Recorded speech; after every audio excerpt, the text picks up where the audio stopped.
Sabe aquele momento exato em que você está começando a cochilar, os olhos fechando devagar, os pensamentos se embaralhando como se estivesse entrando num túnel e de repente você ouve alguém te chamar pelo nome? Uma voz familiar, talvez. Ou então você vê uma figura passando rapidamente pelo quarto, mesmo sabendo que está sozinho. Pior ainda, tem a nítida sensação de que está caindo no abismo. E dá até aquele tranco no corpo, como se o colchão tivesse desaparecido por um segundo.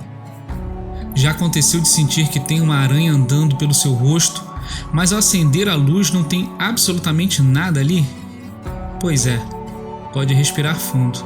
Você não está perdendo o juízo. Essas experiências tão reais quanto desconcertantes são conhecidas como alucinações hipnagógicas. Elas surgem no limiar entre a vigília e o sono, naquele instante que o corpo começa a desligar, mas a mente ainda está em stand-by, meio confusa, meio criativa, meio assustada. É como se o cérebro abrisse a porta dos fundos da consciência antes de todo o sistema realmente cair no sono profundo. E nessa brecha, tudo pode acontecer. Imagens vívidas, sonhos inexistentes, sensações corporais inexplicáveis. E não se preocupe, você não está sozinho nisso. A ciência, a psicanálise e a neurociência vêm investigando esse fenômeno há mais de um século, tentando entender por que o nosso cérebro adora fazer uma sessão de cinema sobrenatural logo antes de dormir. Este é o canal Desvendando Sonhos, e aqui você encontra, além do significado dos sonhos, uma infinidade de outros temas relacionados ao mundo onírico.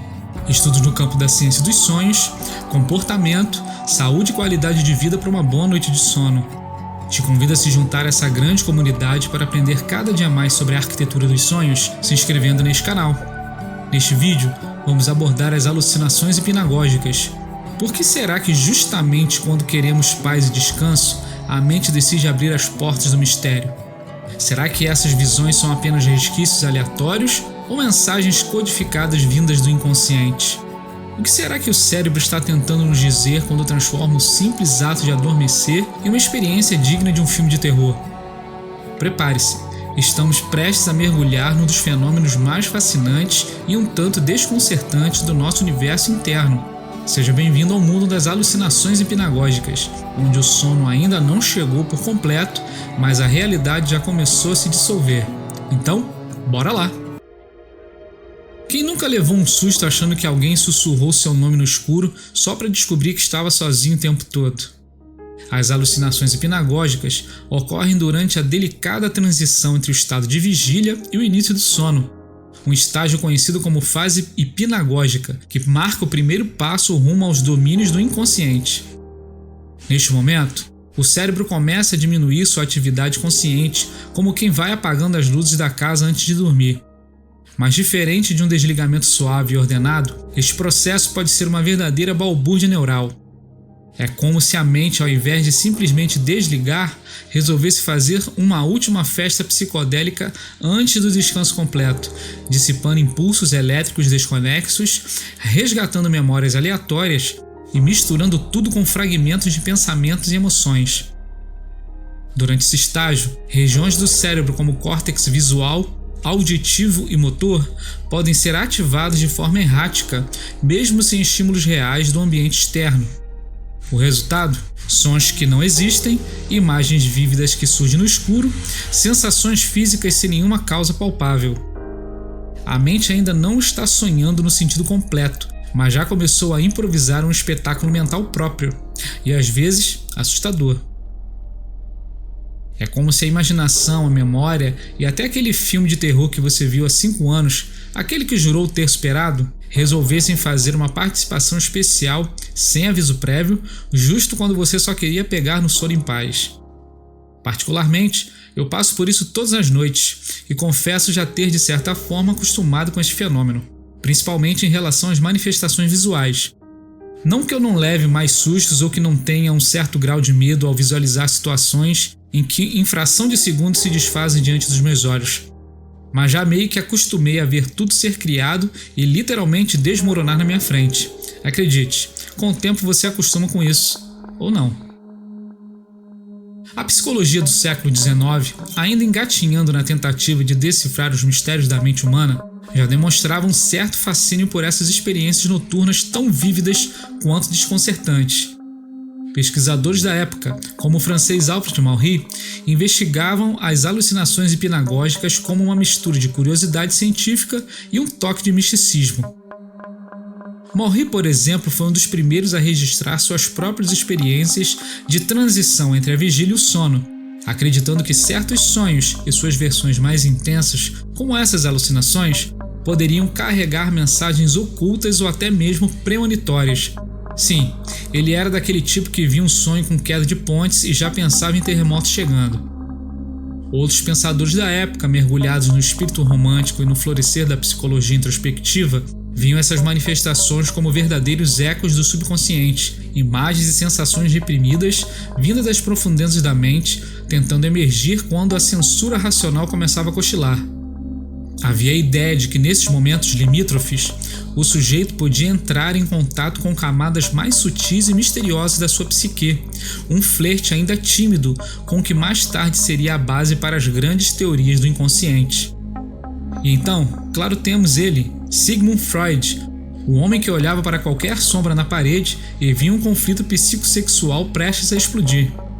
Para Freud, essas imagens hipnagógicas seriam expressões simbólicas de desejos reprimidos, elementos que o inconsciente tentava empurrar para a superfície assim que o ego começava a afrouxar a guarda. Então, se você viu um monstro no canto do quarto, pode ser que o monstro seja uma metáfora para alguma angústia reprimida, uma figura simbólica construída pela mente para dar forma ao que não pode ser dito diretamente.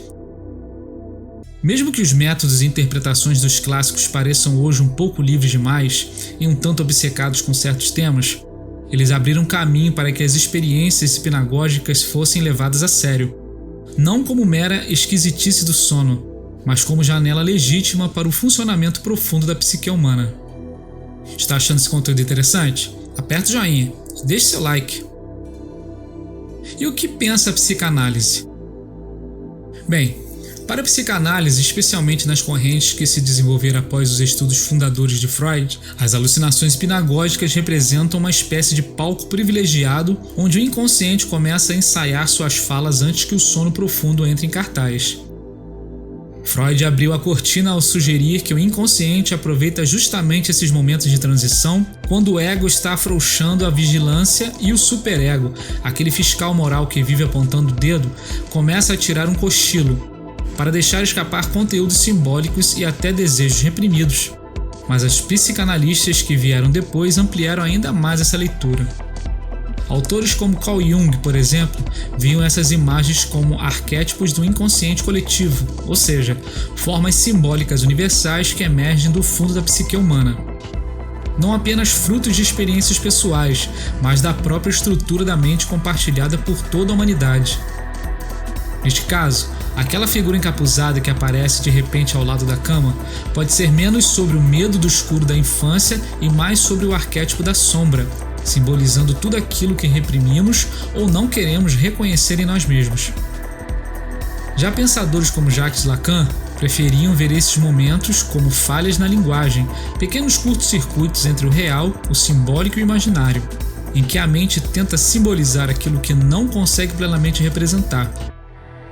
A imagem bizarra, a sensação de estar sendo observado ou aquela voz misteriosa sussurrando seu nome seriam neste caso como rachaduras no espelho da consciência, um vislumbre desconcertante daquilo que não pode ser dito. Assim, para a psicanálise, essas experiências não são apenas ruídos aleatórios do cérebro em processo de desligamento. Elas são mensagens simbólicas, fragmentos de desejos, medos, memórias e traços do inconsciente que, aproveitando-se da fragilidade do momento de transição, escapam para o plano da consciência como atores ansiosos invadindo o palco antes da peça começar. E o curioso é que, mesmo sem roteiro definido, essas cenas costumam dizer muito mais sobre nós do que gostaríamos de admitir. Se você lembrou de alguém agora que gostaria de saber um pouco mais sobre tudo isso, compartilhe este vídeo para que ele entenda melhor sobre esse tema. Se Freud via desejos reprimidos e Jung enxergava arquétipos ancestrais, a neurociência moderna entra na conversa com eletrodos, ressonância magnética funcional e muitos gráficos coloridos. Mas calma, mesmo com toda essa parafernália tecnológica, O mistério ainda não foi completamente decifrado. O que sabemos até agora é que as alucinações hipnagógicas estão fortemente ligadas à atividade do cérebro durante a fase de transição entre o estado de alerta e o sono, conhecido como o estágio N1 do sono não REM. Durante essa fase, áreas sensoriais do cérebro como o córtex visual, o auditivo e o somatosensorial continuam parcialmente ativadas mesmo sem estímulos externos reais. É como se o cérebro estivesse tentando se desligar, mas alguns setores teimosos continuassem funcionando por conta própria, criando imagens, sons e sensações táteis a partir de dados internos, lembranças, emoções e associações soltas. O resultado? Uma espécie de curta-metragem neural, feito com material de arquivo da sua própria vida, um pouco de infância, uma pitada de ansiedade do dia e, claro, o monstro do armário para dar aquele toque dramático. Além disso, estudos com eletroencefalograma mostram que essa fase de transição é marcada por ondas cerebrais conhecidas como ondas θ, que são mais lentas que as da vigília, mas ainda não tão profundas quanto as do sono consolidado. É nesse limbo neuroelétrico que a mente entra num estado de criatividade intensa e descontrole parcial. Por isso, as experiências hipnagógicas podem ser incrivelmente vívidas, bizarras e até lúcidas, como se estivéssemos sonhando, mas ainda com um pé na realidade. Curiosamente, a neurociência também sugere que pessoas criativas, ansiosas ou privadas de sono são mais propensas a ter essas alucinações, o que talvez explique por que escritores, artistas e estudantes em época de entrega de trabalhos veem coisas que não estão lá com uma certa frequência. Mas fica tranquilo, a ciência garante que essas experiências são comuns, inofensivas e até fisiológicas, desde que não se tornem frequentes demais ou interfiram na qualidade do sono. Aí sim, vale investigar mais um pouco. Em resumo, enquanto os clássicos viam símbolos e a psicanálise enxergava desejos reprimidos, a neurociência via um cérebro meio confuso entre desligar e continuar produzindo conteúdo, como uma TV que insiste em pegar sinal mesmo fora do ar. Agora fala pra mim, você costuma ter alucinações hipnagógicas? Acontece de forma mais auditiva, sensorial ou visual? Ou faz parte do time daqueles que dormem o sono dos justos e nunca nem tinham ouvido falar desse tipo de distúrbio do sono? Coloque nos comentários a sua experiência e compartilhe com a gente. Se quiser falar mais profundamente sobre isso, me procura no Instagram do canal. Vou colocar o link na descrição desse vídeo. As alucinações hipnagógicas são, no fim das contas, uma espécie de terra de ninguém da consciência. Não estamos mais acordados, mas ainda não estamos completamente dormindo. É neste limbo mental que a mente resolve improvisar, seja encenando monstros, cochichando nomes ou simulando picadas de aranhas invisíveis. E o mais curioso, todo mundo em algum momento da vida já viveu algo do tipo. A diferença é que alguns preferem fingir que foi só um sonho esquisito, enquanto outros gostam de esmiuçar a coisa toda. A psicologia no século XIX nos trouxe os primeiros relatos e tentativas de interpretação, algumas mais poéticas, outras quase místicas. A psicanálise entrou com símbolos e desejos reprimidos e o eterno drama interno que insistimos em fingir que não temos. E a neurociência, com seus gráficos e scanners cerebrais, veio para dizer que sim, tudo isso tem uma base biológica, embora nem tudo seja racionalmente explicável, pelo menos por enquanto. No fim das contas, se você já viu uma sombra bizarra antes de dormir ou ouviu alguém chamar seu nome enquanto não havia ninguém por perto, não se desespere. Pode ser seu inconsciente querendo conversar, seu cérebro descarregando arquivos antigos ou só uma prévia mal editada do seu próximo sonho. E para você que chegou até o final desse vídeo, quero te convidar a se inscrever no canal e participar dessa comunidade. Não se esqueça de ativar o sininho, que toda semana tem novidades por aqui. Nos vemos no próximo vídeo. Até lá!